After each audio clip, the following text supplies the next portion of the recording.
नमस्कार। आज हम एक बहुत ही खास जीवन यात्रा पर बात करने वाले हैं, भारत की राष्ट्रपति श्रीमती द्रौपदी मुर्मू जी की। जी। हमारे पास इसके लिए द्रौपदी मुर्मू संघर्ष से राष्ट्रपति भवन तक किताब के कुछ अंश हैं जिन पर हम आज गहराई से नजर डालेंगे। बिल्कुल। हमारा मकसद सिर्फ घटनाओं को दोहराना नहीं है, बल्कि ये समझना है कि ओडिशा के एक दूर दराज के गांव से निकलकर भारत के सर्वोच्च संवैधानिक पद तक पहुंचना, इस यात्रा के गहरे मायने क्या हैं, न सिर्फ उनके लिए बल्कि हम सबके लिए, पूरे देश के लिए। सही बात है, ये सफर बहुत कुछ कहता है। और ये तथ्य तो है ही कि वो भारत की दूसरी महिला राष्ट्रपति हैं, लेकिन उससे भी ज्यादा पहली आदिवासी महिला राष्ट्रपति और साथ ही अब तक की सबसे युवा राष्ट्रपति भी। तो चलिए इस कहानी को परत दर परत खोलते हैं। जी, शुरू करते हैं। शुरुआत उनके जन्म और पृष्ठभूमि से करते हैं। 20 जून 1958, ओडिशा का मयूरभंज जिला, ऊपरी बेड़ा गांव, और वो सांथाल आदिवासी समुदाय से आती हैं। किताब बताती है कि ये समुदाय लंबे समय से कई सामाजिक आर्थिक चुनौतियों का सामना करता रहा है। स्रोत इस पर कुछ और बताते हैं, ये चुनौतियां कैसी थीं? हाँ, स्रोत इशारा करते हैं कि उस इलाके में और खासकर उस दौर में शिक्षा हो, स्वास्थ्य हो या जो बुनियादी सुविधाएं होती हैं उन तक पहुंच बहुत सीमित थी, खासकर आदिवासी समुदायों के लिए। अच्छा। सांथाल समुदाय की अपनी एक मजबूत सांस्कृतिक पहचान तो है, लेकिन विकास की जो मुख्य धारा है उससे कहीं ना कहीं वो कटा हुआ सा महसूस करते थे। जमीनी स्तर पर देखें तो संसाधनों की कमी, अवसरों की कमी, ये सब बड़ी सच्चाई थी। और परिवार का माहौल कैसा था? जिक्र है कि उनके पिता और दादा ग्राम प्रधान थे। इसका कोई खास असर पड़ा उनके शुरुआती जीवन पर? हाँ, बिल्कुल पड़ा होगा। देखिए, एक तरफ तो घर में राजनीतिक और सामाजिक नेतृत्व की एक आप कह सकते हैं बुनियादी समझ तो रही होगी। हाँ। शायद अनजाने में ही सही उन्हें लीडरशिप के गुण वहां से मिले हों। लेकिन दूसरी तरफ, जैसा किताब में भी है, परिवार की आर्थिक स्थिति बहुत ही साधारण थी। तो कोई ऐसी पृष्ठभूमि नहीं थी कि सब कुछ आसानी से मिल गया हो। जो भी हासिल करना था वो कठिन परिश्रम से ही होना था। हाँ, और स्रोत बताते हैं कि बचपन से ही वो पढ़ने में तेज थीं, मेहनती थीं, और शायद अपने आसपास की जो हालत उन्होंने देखी उसी से उनके मन में कुछ बदलने की इच्छा जगी हो। तो शिक्षा का सफर भी यकीनन आसान नहीं रहा होगा। बिल्कुल नहीं। गांव में शुरुआती पढ़ाई हुई, लेकिन आगे पढ़ने की इच्छा उन्हें भुवनेश्वर ले गई और वहां रामा देवी विमेंस कॉलेज से राजनीति विज्ञान में स्नातक किया। अब सोचिए, उस समय में उस पृष्ठभूमि से आने वाली किसी आदिवासी लड़की के लिए कॉलेज तक पहुंचना ही अपने आप में एक बहुत बड़ी उपलब्धि थी, असाधारण उपलब्धि थी। बिल्कुल, जैसा स्रोत कहते हैं, ये सिर्फ डिग्री लेना नहीं था, ये उस वक्त की सामाजिक बाधाओं को लौंघने जैसा था। आदिवासी समुदायों में और खास तौर पर लड़कियों के लिए उच्च शिक्षा तो एक सपने जैसी थी। उनका कॉलेज पहुंचना उनकी अपनी लगन और परिवार के सहयोग को भी दिखाता है। शिक्षा के बाद करियर का रास्ता भी देखें तो बड़ा दिलचस्प है। पहले ओडिशा सरकार में क्लर्क की नौकरी की, फिर पढ़ाने लगी Shri Aurobindo integral education centre Rairangpur में बतौर शिक्षक। ये बदलाव क्यों अहम लगता है? ये बदलाव मेरे ख्याल से उनके जीवन को दिशा देने में काफी महत्वपूर्ण रहा होगा। देखिए, क्लर्क की नौकरी ठीक है, एक स्थिर आय देती है। हाँ। लेकिन टीचिंग ने उन्हें सीधे समाज की अगली पीढ़ी से जोड़ा। बच्चों के साथ काम करते हुए, उनकी जरूरतें, उनकी उम्मीदें समझते हुए, शायद समाज सेवा और जमीनी स्तर पर बदलाव लाने का जो उनका जज्बा था वो और मजबूत हुआ होगा। स्रोत यही इशारा करते हैं कि ये अनुभव उनके आगे के राजनीतिक जीवन की एक तरह से नींव बना। और फिर यहीं से राजनीति में उनका प्रवेश होता है। 1997 में भारतीय जनता पार्टी यानी बीजेपी ज्वाइन की और रायरंगपुर नगर पंचायत में पार्षद चुनी गई। ये तो बस शुरुआत थी। हाँ, ये उनके सक्रिय राजनीतिक जीवन का पहला कदम था। फिर 2000 में वो उड़ीसा विधानसभा की सदस्य बनी, विधायक चुनी गई। अच्छा। और इसके बाद तो उन्होंने पीछे मुड़कर नहीं देखा। उन्हें राज्य सरकार में मंत्री पद भी मिला।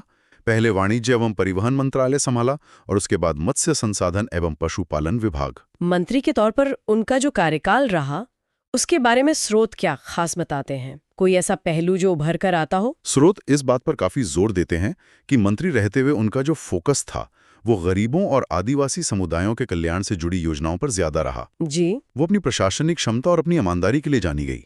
एक बात जो बार बार सामने आती है वो है उनकी साफ सुथरी छवि और लोगों से जमीनी स्तर पर जुड़ाव। हाँ, ये साफ सुथरी छवि वाली बात दिलचस्प है। ऐसा नहीं था कि वो बस राजधानी में बैठी हैं और फैसले ले रही हैं। उनका अपने क्षेत्र के लोगों से लगातार मिलना जुलना, संपर्क बना रहा। और किताब के अनुसार यही कार्यशैली थी जिसने उन्हें जनता में लोकप्रिय बनाया, जो आगे चलकर उनकी राष्ट्रीय पहचान का आधार भी बना। इस साफ सुथरी छवि पर स्रोत कुछ और बताते हैं। मतलब उनकी कार्यशैली में ऐसा क्या था जिसने इस धारणा को मजबूत किया? कोई खास घटना या निर्णय? देखिए, स्रोत सीधे तौर पर किसी एक घटना का जिक्र नहीं करते कि इस वजह से छवि बनी, लेकिन उनकी कार्यशैली का जो विवरण मिलता है उससे अंदाजा लगता है। जैसे वो अमूमन विवादों से दूर रहीं, अपने विभागों के काम में पारदर्शिता लाने की कोशिश की, और सबसे अहम, वो आम लोगों के लिए हमेशा उपलब्ध रहीं, सुलभ रहीं। शायद यही सब बातें, ये निरंतरता और सहजता उनकी सकारात्मक छवि का कारण बनी। उनका ध्यान भाषणबाजी से ज्यादा ठोस काम पर रहा। सार्वजनिक जीवन में तो वो लगातार आगे बढ़ रही थीं, लेकिन व्यक्तिगत जीवन में उन्हें बहुत बहुत बड़े दुख झेलने पड़े। जी, ये उनके जीवन का एक बेहद मार्मिक पहलू है। हाँ, बहुत दुखद। 1980 में श्यामचरण मुर्मू जी से उनका विवाह हुआ। 3 बच्चे हुए, 2 बेटे और 1 बेटी। जी। लेकिन जैसा स्रोत बताते हैं, नियति ने बड़ी कठिन परीक्षा ली। कुछ ही सालों के अंदर उनके दोनों बेटों का असमय निधन हो गया। हे भगवान। और फिर कुछ समय बाद उनके पति भी नहीं रहे। ये किसी भी इंसान के लिए सोचना भी मुश्किल है, इतना बड़ा दुख। बिल्कुल। और यहां स्रोत जो बात सामने लाते हैं वो है उनकी हिम्मत, उनकी मानसिक दृढ़ता। सोचिए, एक के बाद एक इतने बड़े व्यक्तिगत आघात झेलने के बाद कोई भी टूट सकता है। हाँ, स्वाभाविक है। लेकिन उन्होंने हार नहीं मानी। किताब बताती है कि इस गहरे दुख से उभरने के लिए उन्होंने आध्यात्मिकता का सहारा लिया। वो ब्रह्म कुमारी संस्था से जुड़ी और साथ ही खुद को समाज सेवा में और ज्यादा लगा दिया। अच्छा। ये दिखाता है कि उन्होंने अपने व्यक्तिगत दुख को अपनी सार्वजनिक जिम्मेदारियों पर हावी नहीं होने दिया। ये सच में असाधारण है। इस निजी त्रासदी से उभरकर सार्वजनिक जीवन में सक्रिय रहना। और फिर 2015 में एक और महत्वपूर्ण पड़ाव आता है, झारखंड की राज्यपाल बनना। हाँ, और ये भी अपने आप में एक इतिहास रचना था। वो झारखंड की पहली महिला राज्यपाल बनी। जी। लेकिन उससे भी ज्यादा महत्वपूर्ण ये था कि वो देश के किसी भी राज्य की राज्यपाल बनने वाली पहली आदिवासी महिला थी। ये एक बहुत बड़ा मील का पत्थर था, न सिर्फ उनके अपने करियर के लिए बल्कि पूरे आदिवासी समाज के प्रतिनिधित्व के लिहाज से भी। राज्यपाल के तौर पर उनका कार्यकाल कैसा रहा? स्रोत किन बातों पर ज्यादा ध्यान देते हैं?